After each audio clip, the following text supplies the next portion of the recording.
누가복음 17장 11절에서부터 19절 말씀입니다. 예수께서 예루살렘으로 가시는 길에 사마리아와 갈릴리 사이로 지나가시게 되었다. 예수께서 어떤 마을에 들어가시다가 나병 환자 10사람을 만나셨다. 그들은 멀찍이 멈추어 서서 소리를 높여 말하였다.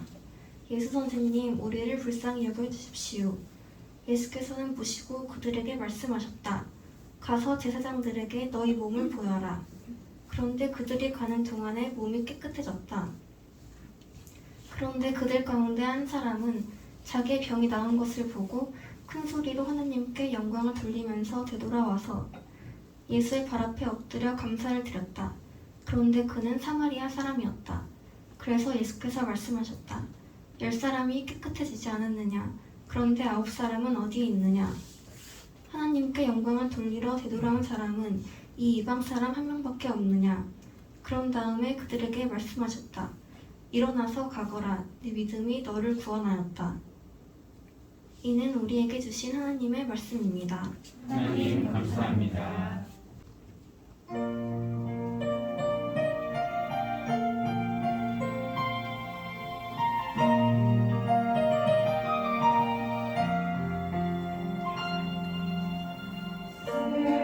세상 사람들과 구별되는 삶 때론 인내하며 때론 참으며 나의 그대는 미련에 보이는 그 길을 걸어가리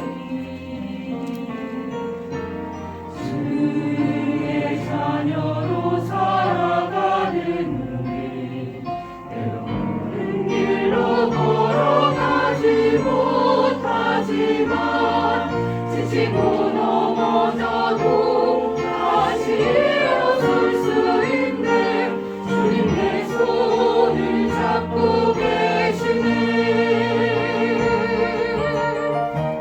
때에 따라 가장 좋은 것으로 나의 삶을 채워주시고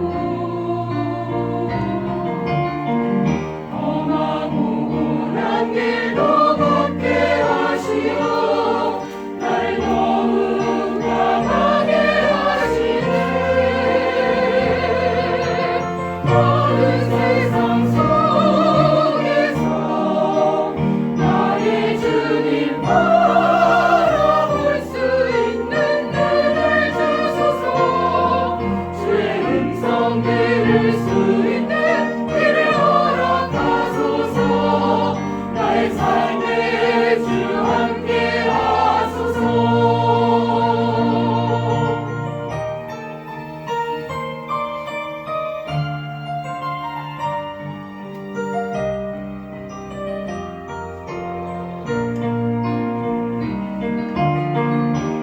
때에 따라 가장 선한 것으로 나의 마음을 채워주시고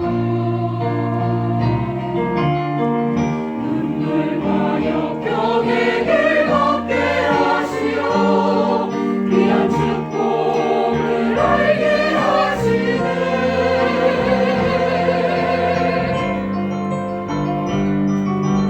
험한 세상 속에서 오직 주를 바라볼 수 있는 믿음 주소서. 주의 음성 들을 수 있는 믿음 허락하소서. 주님의 삶에 함께 하소서. 주님 내 맘에 함께 하소서. 나의 삶에 주님 함께 하소서.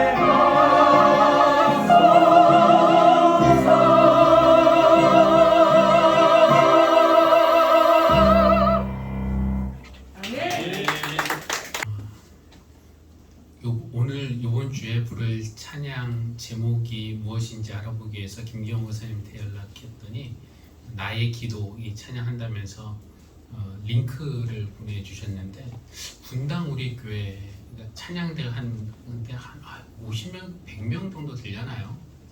근데 거기 하는 것보다 우리 교회 하는 게 훨씬 더 은혜롭고 참 좋습니다. 좋은 찬양해 주신 찬양대에 감사드립니다.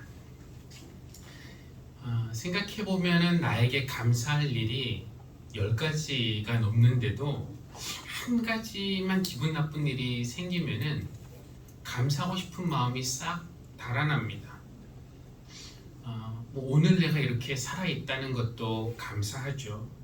나를 아끼고 사랑하는 사람이 있다는 것도 감사하고, 두 다리로 걸을 수 있는 것, 하늘에 구름과 달과 별을 볼 수 있는 눈이 있는 것, 아름다운 음악도 듣고 즐거운 이야기 들을 수 있는 귀가 있다는 것, 맛있는 음식을 맛볼 수 있는 것, 내가 소속된 교회 식구가 있다는 것도 고맙고, 나눌 수 있는 무언가가 내게 있고 또 나눌 때 보람을 느끼는 것도 감사하고, 주님이 나와 함께 계시기 때문에 평안한 것, 평안함에 거하는 것도 감사한 일입니다.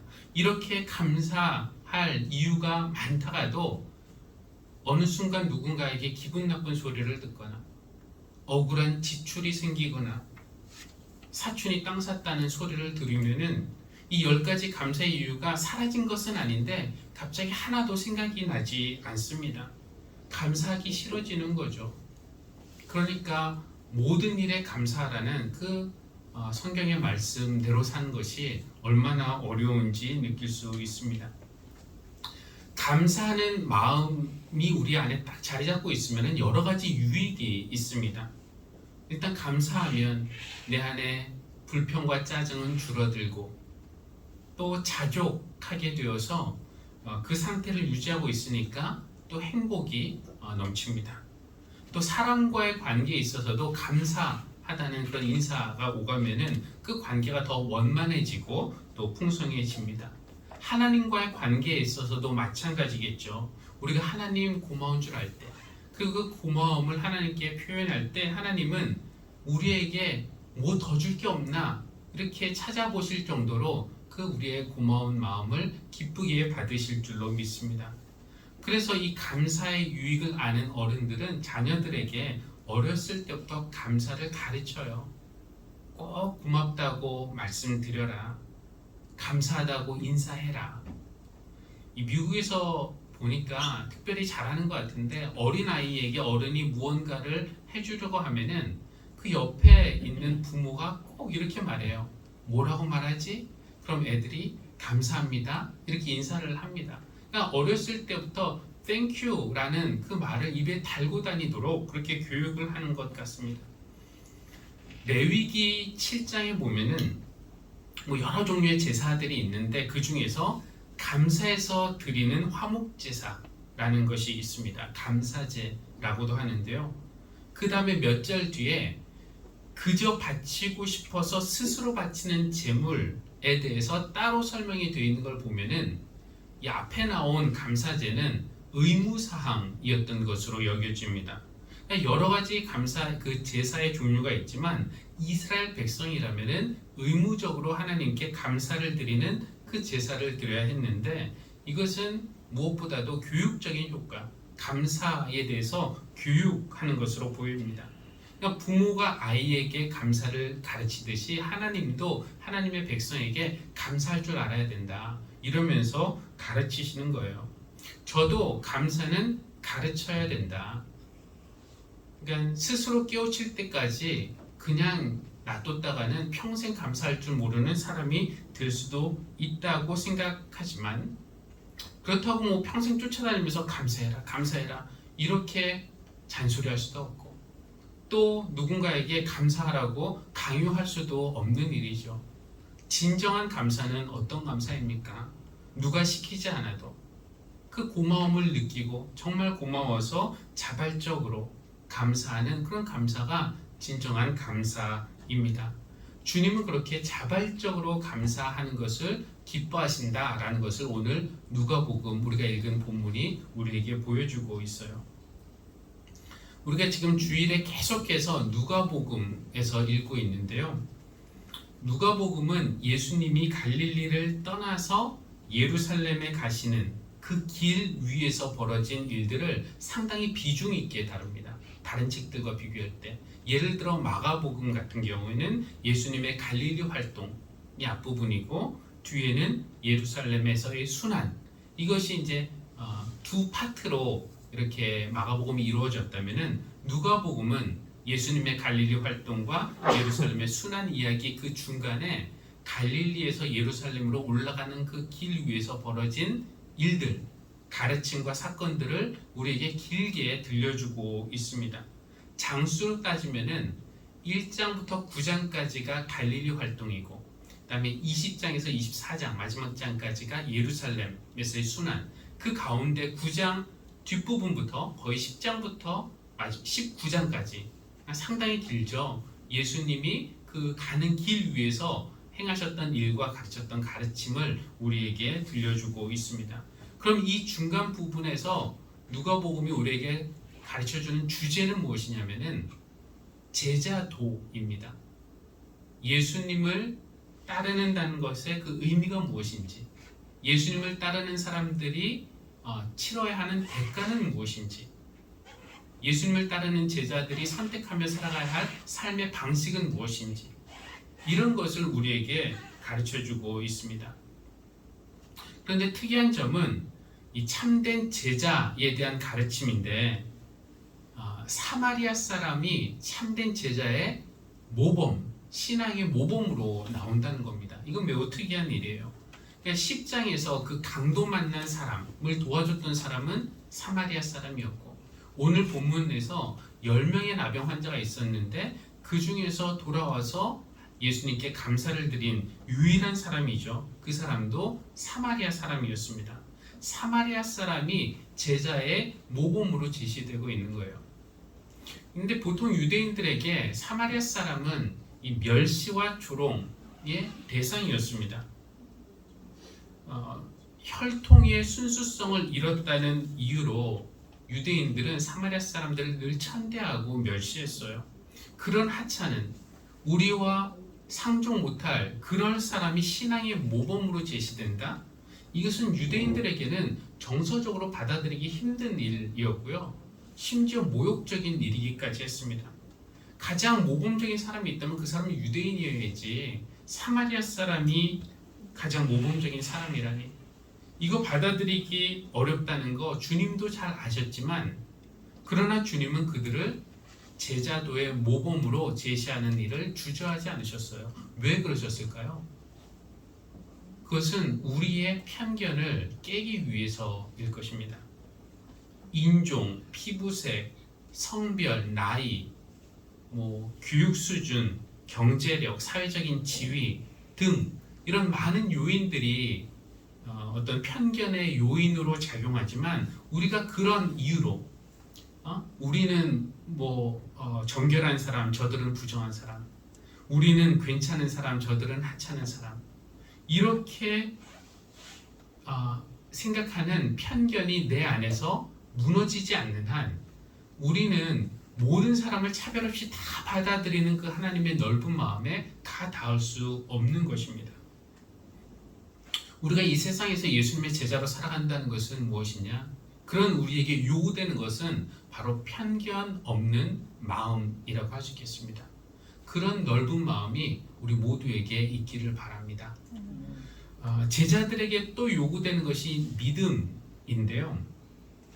오늘 본문 마지막 절에서 예수님이 그 사마리아 사람에게 하신 말씀이 내 믿음이 너를 구원하였다 였습니다.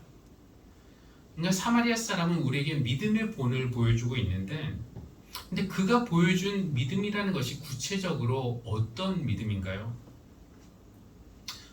어려운 일이 우리에게 생길 때 우리가 포기하지 않고 하나님의 도우심, 하나님이 우리를 사랑하신다는 것을 믿고 긍정적인 태도로 하나님 의지하면서 그 어려움을 헤쳐나간다면 우리는 그런 사람 보고 믿음 좋다 이렇게 이야기합니다. 예를 들어서 누군가 병에 걸렸는데, 물론 병원 치료도 받지만 또 궁극적으로 병을 치유하시는 분이 하나님이심을 믿고 그 치유의 능력이 하나님에게 있음을 믿고 기도의 자리에 찾아와서 주님에게 고치시는 능력이 있는 줄 믿습니다. 저를 고쳐주십시오. 이렇게 간절하게 기도할 때 우리는 그런 사람 보고 참 믿음 좋다 이렇게 이야기하겠죠. 근데 만약에 그런 것을 믿음이라고 한다면은 오늘 말씀에 나오는 나병 환자 10명 모두에게 딱 한 사람이 아니라 모두에게 믿음이 있었다라고 봐야 할 것입니다.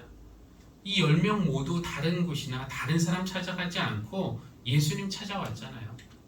그리고 소리 높여서 예수님 우리를 불쌍히 여겨주십시오.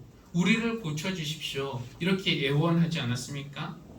그 10사람 중에서 뭐 사마리아 사람만 정말로 믿었고 나머지 9명은 그냥 소리만 질러본 겁니까? 그렇지 않았습니다. 10명 다 예수님이 그들에게 자비를 베풀어 주실 것을 믿고 굳게 믿고 소리를 질렀던 것입니다. 그러니까 그것을 믿음이라고 한다면은 이 10명 모두에게 믿음이 있었다라고 우리는 이야기할 수 있습니다. 그런데 모두에게 믿음이 있었다고 해서 모든 믿음이 다 칭찬받는 것은 아니었어요. 딱 한 사람의 믿음만이 칭찬을 받았습니다. 그렇다면 우리는 생각해 볼 수 있겠죠. 그 사마리아 사람에게는 있었고 나머지 9명에게 없었던 그 믿음은 무엇인가? 그것은 감사하는 믿음이었습니다. 이 나병 환자 10명에게는 공통점이 많았어요. 그들 모두 나병이라는 병을 앓고 있었다는 것. 그들 모두 예수님을 찾아와 자비를 구했다는 것. 10명 모두 같아요. 그리고 예수님이 그들에게 10명 모두에게 말씀하셨죠. 너희의 몸을 제사장에게 보이라. 그 말 믿고 10명 모두 제사장에게 갔습니다. 몇 명만 간 게 아니라 10명 모두 갔어요. 그리고 그들 10명 모두 가는 길에서 치유받았다는 것. 이것이 이 10명의 공통점입니다. 그런데 그 사마리아 사람과 나머지 9을 구분하는 것이 한 가지가 있는데요. 오직 한 사람만 예수님께 돌아와서 엎드려 감사를 드리며 하나님을 찬양했다라는 것입니다. 우리가 흔히 생각하기로 하나님은 어떤 분이십니까? 보통 우리 생각에는 우리가 믿음 좋은 사람을 좋아하시고 믿음 안 좋은 사람을 안 좋아하시는 하나님, 잘 믿는 사람을 고쳐주시고 안 믿는 사람은 안 고쳐주시고 이런 하나님을 우리가 생각하지만 그렇지 않은 것 같아요. 하나님은 우리의 병을 고치시는데, 그러니까 우리에게 은혜 베푸시는데 믿음이 있거나 없거나 모두에게 다 은혜를 베푸시는 하나님. 오늘 주님도 다 10명 다 고쳐주셨잖아요. 다 그런 하나님을 우리가 말씀에서 볼 수 있습니다. 미국에선 더 종종 들었던 것 같은데 사람들이 이런 식으로 말을 해요. 진심으로 믿어보세요. 하나님이 꼭 고쳐주실 겁니다. 의심하지 말고 믿어보십시오. 그럼 하나님이 반드시 길을 열어주실 것입니다. 물론 그 말이 틀리다고 할 수는 없지만 생각해보면 꼭 그런 것만도 아니에요. 그러니까 뭘 믿으면 네가 제대로 믿으면 하나님이 해주신다. 이런 게 아니라 어쩌면 우리가 믿기도 전에 하나님은 이미 우리에게 은혜를 베푸시는 겁니다. 생각해보면 하나님이 이스라엘 백성 이집트에서 구원하실 때 너희에게 믿음이 조금 더 있었다면 내가 너희를 노예 생활에서 구원해 줄 텐데 이렇게 말씀하지 않으셨죠. 하나님은 그렇게 나오시는 분이 아닙니다. 그냥 그들이 힘들다고 울부짖었고 그들의 울부짖음을 듣고 마음이 아파서 긍휼한 마음이 생겨서 하나님이 그들을 먼저 그냥 구원해 주시는 겁니다. 또 인간들에게도 너희가 조금 더 나를 잘 믿으면 내가 아들을 보내서 너희를 용서해 줄 텐데 구원해 줄 텐데 이렇게 말씀하셨나요? 아니죠. 오히려 우리에게 믿음이 없었기 때문에 그 로마서 5장의 표현을 따르면은 우리가 아직 죄 가운데 있을 때에 그때 하나님은 예수님을 우리에게 보내셨고 우리를 향한 당신의 사랑을 실증하셨습니다. 그러니까 우리가 아무것도 하기 전인데 하지 않았는데 하나님이 먼저 우리에게 구원의 손길을 뻗치시고 은혜를 베풀어 주신 거예요. 그러니까 우리가 믿음이 있어야 하나님이 우리에게 은혜를 베푸시냐? 그것이 아니에요. 우리가 하나님을 기쁘시게 할 어떤 행동을 하기도 전에 심지어 하나님에 대한 믿음을 갖기도 전에 하나님은 우리에게 먼저 은혜를 베푸시고 먼저 우리를 구원해 주시고 치유해 주십니다. 그렇다면은 여기에서 나오는 그 믿음은 어떤 것인가? 그러니까 하나님이 하신 그 구원의 일, 그것을 하나님이 하셨다고 인정하고 감사함으로 받아들이는 것, 이것을 주님은 믿음이라고 부르셨고, 그리고 내 믿음이 너를 구원하였다라고 말씀을 하셨습니다. 그러니까 은혜는 모두에게 베푸세요. 비는 악인이나 의인이나 모두에게 내립니다. 근데 믿는 사람과 안 믿는 사람의 차이점은 무엇이냐면은, 똑같은 은혜를 받아도 안 믿는 사람은 이 은혜가 어디에서 왔는지 모르기 때문에 아무 반응 보이지 않지만, 믿는 사람은 그 은혜 베푸신 분이 하나님이신 줄 알기 때문에 하나님께 돌아와 감사를 드리는 것, 이것이 참 믿음이라고 할 수 있겠습니다. 저는 이런 생각을 해봐요. 나병에서 나은 그 사마리아 사람 혼자 예수님에게 돌아와서 감사드리자 주님이 뭐라고 말씀하셨습니까? 화면 한번 볼까요? 10사람이 깨끗해지지 않았느냐? 그런데 9사람은 어디에 있느냐? 하나님께 영광을 돌리러 되돌아온 사람은 이 이방 사람 한 명밖에 없느냐? 여기 예수님이 하신 말씀에서 우리가 알 수 있는 건 뭡니까? 주님은 분명히 그들 모두가 다 돌아와서 감사를 표하고 하나님을 찬양하기를 원하셨어요. 그렇게 그들이 하기를 기대하셨습니다.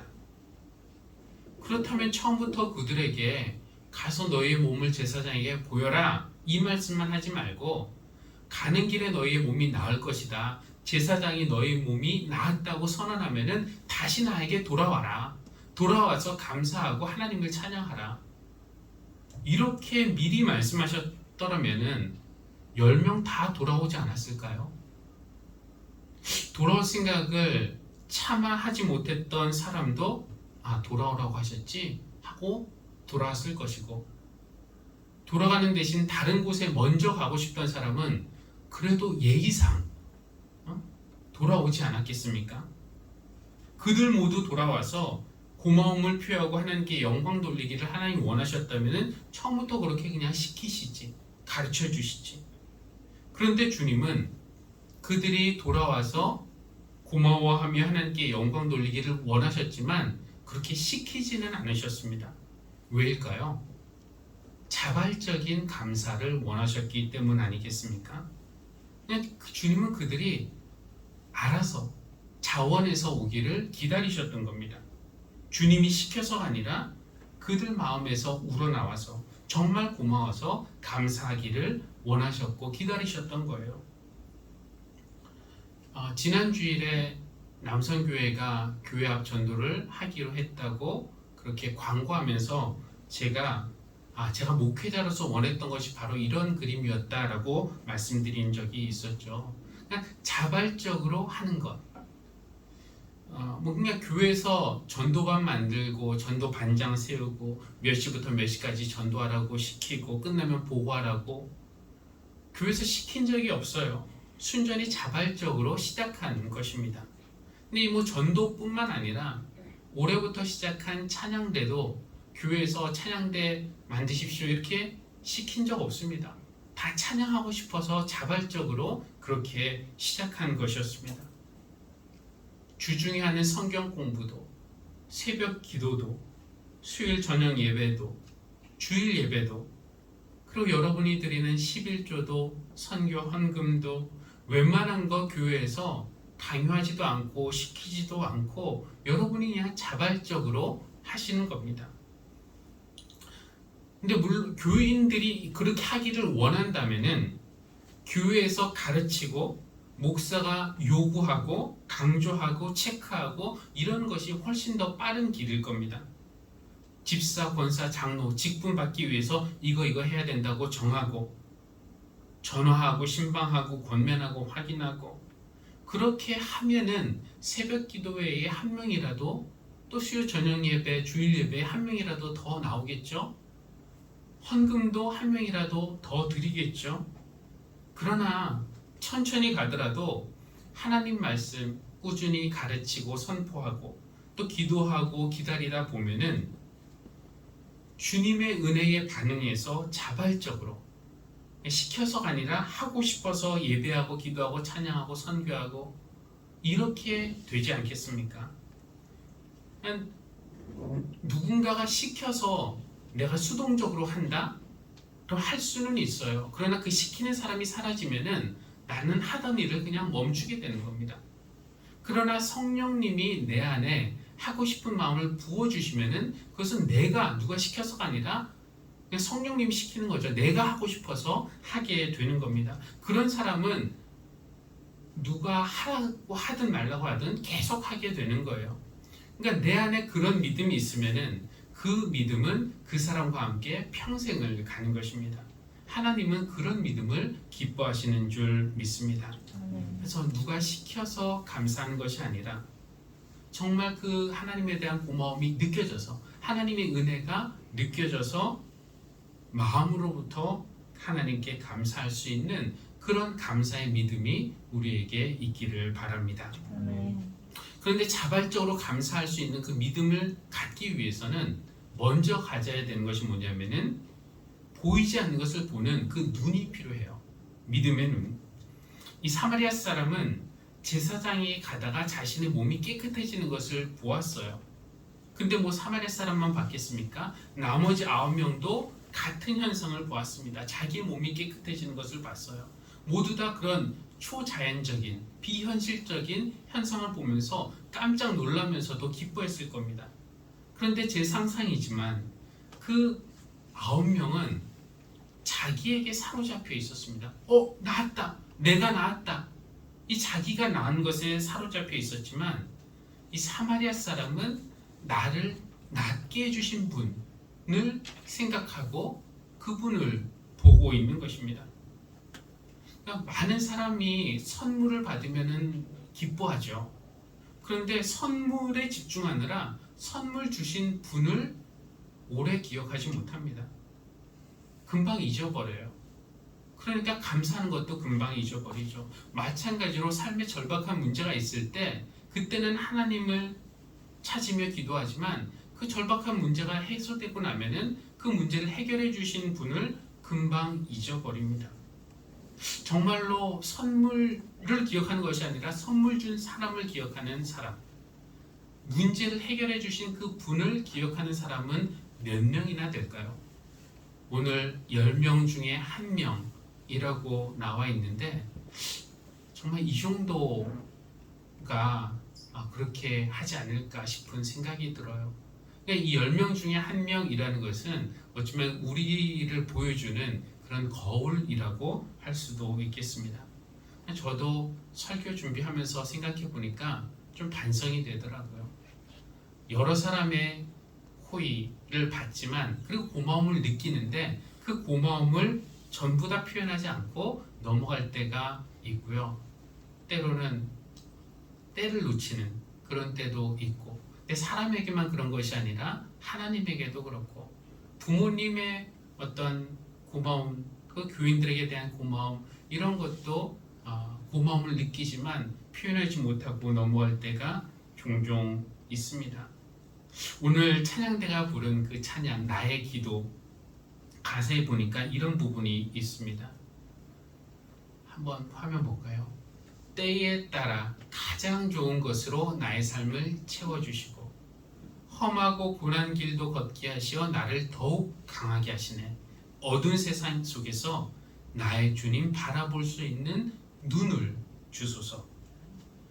하나님은 때에 따라 가장 좋은 것으로 우리가 알고 있는 가장 좋은 것보다 더 좋은 것으로 우리 삶을 채우시고, 물론 우리가 험한 길, 고난 길 걸을 때도 있지만 그럴 때 우리와 함께 하시면서 우리를 더욱 강하게 하십니다. 언제나 우리를 위해서 가장 좋은 것을 바라시고 가장 좋은 선물을 주시고 삶의 절박한 문제를 해결해 주시는 분, 그러니까 우리 삶에서 그런 은혜를 베푸시는 하나님의 일하심을 볼 수 있는, 이게 그냥 육신의 눈으로 보이는 건 아니잖아요. 그것을 볼 수 있는 믿음의 영이 우리에게 있기를, 그런 눈이 있으면 당연히 하나님에 대한 고마운 마음이 생기겠죠. 그 마음이 우리에게 생기기를, 그래서 누가 시켜서가 아니라 예의상 해야 되는 것이 아니라 정말 하나님이 고마워서 감사할 수 있는 그런 우리 모두가 되기를 바랍니다. 모든 일에 하나님께 감사할 수 있는 사람이 되어서 우리의 삶이 하나님 안에서 더 풍성해지고 더 복된 삶이 되기를 우리 주님의 이름으로 기원합니다. 우리 찬양. 먼저 우리를 사랑해 주시고 은혜를 베풀어 주시는 하나님, 우리의 삶이 평탄하고 일들이 잘 풀릴 때는 우리가 꽤 괜찮은 믿음을 가진 사람 같았지만 시련이 찾아오면은 우리의 믿음은 어디론가 사라져버리고 감사의 마음도 잃어버릴 정도로 연약한 믿음의 소유자임을 고백합니다. 가장 좋은 것으로 우리의 삶을 채워주시고 험한 길 걸을 때 우리를 더욱 강하게 하시고 늘 우리와 함께 계시며 도움이 되시는 주님을 보는 믿음의 눈을 갖게 하여 주십시오. 그 믿음의 눈을 통해서 하나님에 대한 감사가 회복되게 하여 주십시오. 그래서 누가 시켜서가 아니라 정말 고마움이 느껴져서 주님께 돌아와 감사하며 하나님을 찬양하는 우리 모두가 되기를 원합니다. 그렇게 자발적으로 하는 감사의 마음을 담아 예물 드리는 성도님들을 하나님께서 기뻐하시며 그들에게 더 큰 복과 은혜 베풀어 주시기를 기도합니다.